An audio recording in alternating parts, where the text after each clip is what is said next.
Overton says, I'm going to preach a sermon instead of offer you a lecture. We're about to have a bunch of academics with us, and they do not like to think of themselves as preachers. And so we say, just come and teach us, because that's what you're doing. But the academics aren't here yet. It's just your standard preacher. So, but I will be preaching from the book of Acts, chapter 9, verses 1 through 20, and it is the conversion of Saul, who becomes the better known Apostle Paul. Meanwhile, Saul, still breathing threats and murder against the disciples of the Lord, went to the high priest and asked him for letters to the synagogues at Damascus, so that if he found any who belonged to the way, men or women, he might bring them bound to Jerusalem. Now, as he was going along and approaching Damascus, suddenly a light from heaven flashed around him. He fell to the ground and heard a voice saying to him, "Saul, Saul, why do you persecute me?" He asked, "Who are you, Lord?" The reply came, "I am Jesus whom you are persecuting. But get up and enter the city, and you will be told what you are to do." The men who were traveling with him stood speechless because they heard the voice but saw no one. Saul got up from the ground, and though his eyes were open, he could see nothing. So they led him by the hand and brought him into Damascus. For 3 days he was without sight and neither ate nor drank. Now, there was a disciple in Damascus named Ananias. The Lord said to him in a vision, "Ananias?" He answered, "Here I am, Lord." The Lord said to him, "Get up and go to the street called Straight, and at the house of Judas look for a man of Tarsus named Saul. At this moment he is praying, and he has seen in a vision a man named Ananias come in and lay his hands on him so that he might regain his sight." But Ananias answered, "Lord, I have heard from many about this man, how much evil he has done to your saints in Jerusalem, and here he has authority from the chief priests to bind all who invoke your name."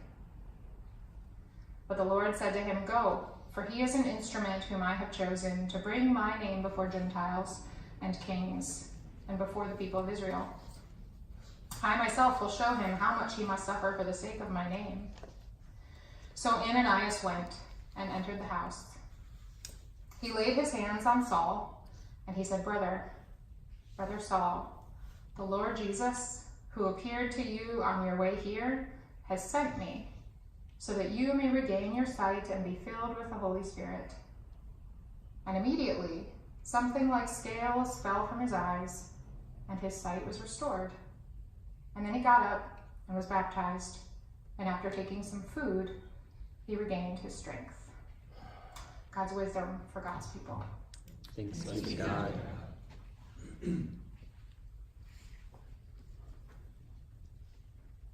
I invite you to take just a minute and observe all of the changes that have happened since you woke up this morning. The sky turned from dark to bright. The air on your skin became warmer. The hollow in your belly has perhaps become fuller from food. Your jaw may have grown tighter, or the bruise on your skin may have lightened. You are older than you were yesterday. You are younger than you will be tomorrow. In the days we've lived together recently, change is also afoot in the world. More people have registered to vote and are participating in our political life than they have in a long time. More migrants are being held in detention longer after crossing our border. And I'm not sure how much Arctic ice has melted in the last week. The world continues to move and evolve all around us. Change is everywhere, inevitable. Change is constant. And we swim in it daily, caught up in the current of it. Change happens to us as we experience aging, trauma, and environmental and cultural shifts. At the same time, we know we can influence change.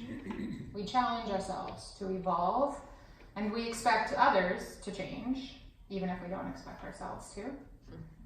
And we expect that change to happen sometimes too much or too quickly. Much of what has inspired this series on change this year was our reaction to the world around us, hearing people groan from the stretch marks that are pulling on us as our world experiences another great awakening.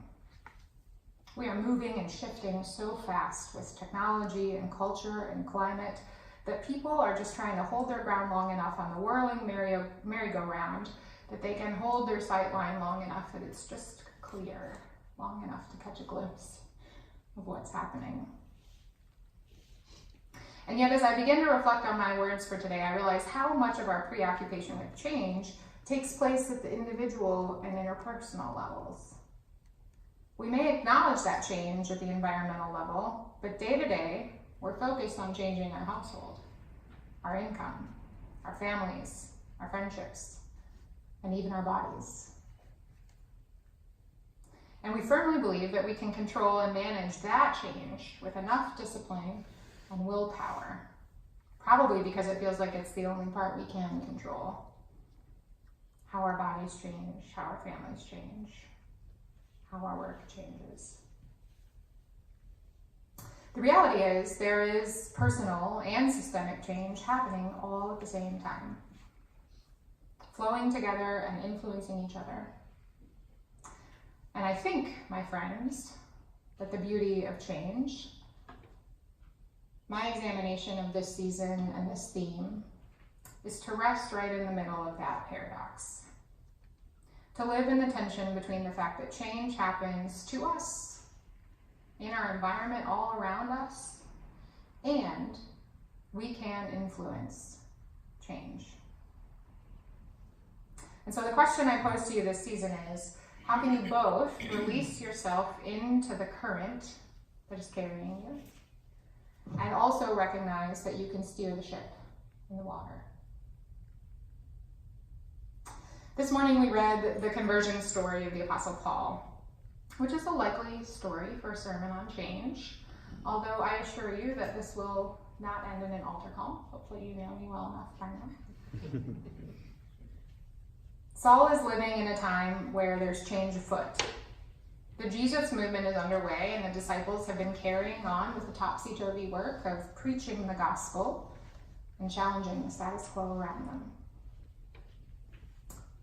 And so Paul is swimming in the current of change. And Saul, his name has not changed yet. Saul finds his footing on the road, and while he's on the clock for the empire, marching down this road, ready to suppress the resistors, the text literally reads, he was breathing threats and murder against all the disciples. He was ready to imprison any man or woman who belonged to the way, which is the Jesus movement. Mid-stride on this murderous rampage, a light and a voice break in, and he falls to the ground. Now, we typically read this story as change happening in a flash. Saul must have been immediately converted to one of the most influential Christian writers of all time, and he picked himself up and dusted off his pants and took his pen out and wrote 1 Corinthians 13, right? Able to write gorgeous poetry like love is patient and love is kind, and nothing in life or in death can separate us from the love of God. But let's slow the story down for just a minute. In the flash, Paul only asks a question. He makes no commitment. He says, "Who are you, Lord?" And after the light fades, Saul needs his traveling companions to help carry him to the next town, because though his eyes were open, he could see nothing.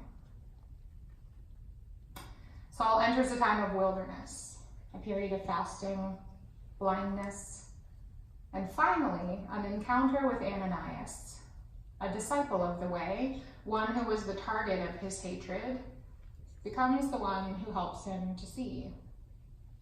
and the scales fall from his eyes. Though there was heavenly light and revelation on the road that day, change did not happen in a flash. Paul was slowly awakened, and at first he was just simply stunned, knocked back literally on his rear end. Blinded, paralyzed by disorientation, searching and praying for 3 days, he ate nothing and could not see, before finally recovering to becoming someone new and different. Reading his conversion story as an immediate change is not so much an oversight on our part, I don't think, as it is an uncovering of our own desires and expectations about change. We want others and ourselves to change so quickly most of the time, to skip that period of blindness and disorientation and move straight to the new sight. To avoid wrestling with the tension that we have in ourselves about our shifting views or our changing behaviors. To ignore that tension we feel internally about the thing we believe in the world and the observation about the way we're behaving in the world, and knowing those two things are out of alignment. To avoid the grief and shame that are sometimes involved in the process. I imagine Paul had to wrestle with some shame in those 3 days about how he had persecuted others prior to his conversion. As I was reflecting on my own stories of change in my life, it was challenging to identify certain shifts, because it was easier to happily believe that I have always been this way. But the shadows of my past don't matter now, because today I see the light. This is certainly true about my own awakening around human sexuality. I have not always been an ally to those who are not part of the dominant culture of binary gender expressions and heterosexual relationships. I grew up in a relatively moderate place, which is to say we didn't challenge the status quo very well. And I remember relying on science with my dad to read and learn about sexuality, and yet finding a book that condemned variance from heteronormative desires that was rooted in science proving that gay people were wrong. I remember genuinely exploring questions of faith as they relate to human sexuality with my peers in youth group, entering a long period of Bible study together, and receiving mixed messages coming my way from my peers and the adults in my church. I remember saying aloud in that Bible study with a young gay peer in the room who I was close to that I thought homosexuality was wrong. And it turns my stomach now to say it out loud. But to say it, even if I cringe a little bit, is to admit that I have evolved from one place to another. To recognize change and be grateful for it. And to affirm that in fact my life is not static, but dynamic and ever evolving along with the world around me. And to remember that about myself helps me to remember that about others as well, as I look for change to happen quickly. As I examine that path in my life, I see the relational tension that happened for me with my peers and my pastor and my family. I remember friends coming out to me in college in the women's bathroom and learning more about the world than I had ever known before. I remember encountering people of faith who thought differently from some of those in my home church. And I remember the gift of walking alongside a family member as she slowly came out over time to herself and to her family. Eventually, I came to know the importance of the difference between just being okay with folks who are LGBT and their expression and their life, and what it meant to be an outspoken ally for those I cared about. Change did not happen in a flash. It was years and relationships and conversations and reading, praying. It was challenging and disorienting and at times painful and heartbreaking. There's a learning theory that is helpful as we consider how humans experience awakening and encounter change that can ground us when we feel that itch to teleport to the end. The 4 stages are, this is the most academic I'm going to get today. You ready? Unconscious incompetence. Got it? Conscious incompetence. Conscious competence. And then unconscious competence. Okay, so it goes like this. First, you don't know what you don't know. Unconscious incompetence. Then you know what you don't know. Conscious incompetence.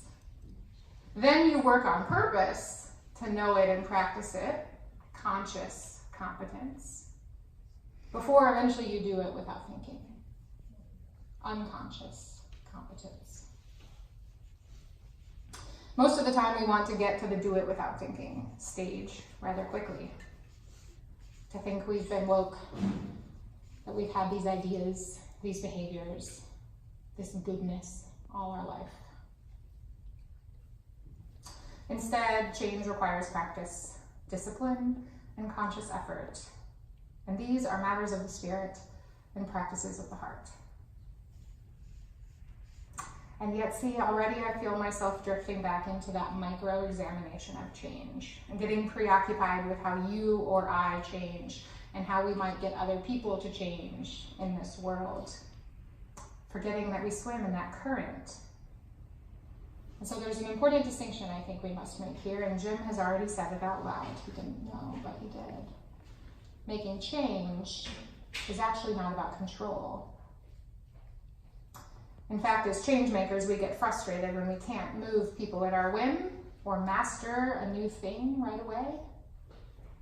This may be in part because we're trying to get to step 4 in the learning process right away, unconscious competence, to be able to do it without thinking about it. But in part, our lack of control is also about not acknowledging that current that we're swimming in. That individual change is always impacted by the change that's happening around us. And so making change at its best, I think, is our ability to recognize that current, to release into it, and recognize that change is all around us that we cannot control. And in order to live within that in a human, compassionate way, we have to release into the things that are outside of our control and then identify the practices and the spaces that we can influence. And that remember that even when we're in those spaces and practices that we can influence, that it takes us 4 steps to get there. I wish I could control our carbon output. I wish that I could radically shift our use of fossil fuels and the production of plastic today so that my children will have a less dire future. But I'm swimming in a current I cannot change myself. And so instead I must ask, what is the slice that I can open up? Where can I practice imagination and another way of being while being carried down this path? Because if I can do that, and others around me can also do it, we may be able to actually turn on that path together, not only influencing the direction of our change in the current, but be transformed ourselves in the process. The way birds fly together has much to teach us about this. Adrienne Marie Brown describes the process beautifully as she writes, "Birds do not make a plan to migrate. They don't make a plan. They don't raise resources to fund their way. They don't pack for scarce times, mapping out their pit stops. They feel a call in their bodies that they must go, and they follow it, responding to each other and each bringing their adaptations. There's an art to flocking," she writes. "Staying separate enough not to crowd each other, aligned enough to maintain a shared direction, and cohesive enough to always move towards each other." The way starlings murmurate is one of the inexplicable and most beautiful expressions in the natural world of this kind of tension I'm trying to articulate about change. Have you seen them before? They look like clouds of birds that move through the air and they sort of change in a whim, right? And there can be thousands and millions of them at a time. They are in tune with the 7 birds closest to them, listening to the adaptations and murmuration of their neighbor, able to change and move and maintain direction and respect for their neighbor in the process.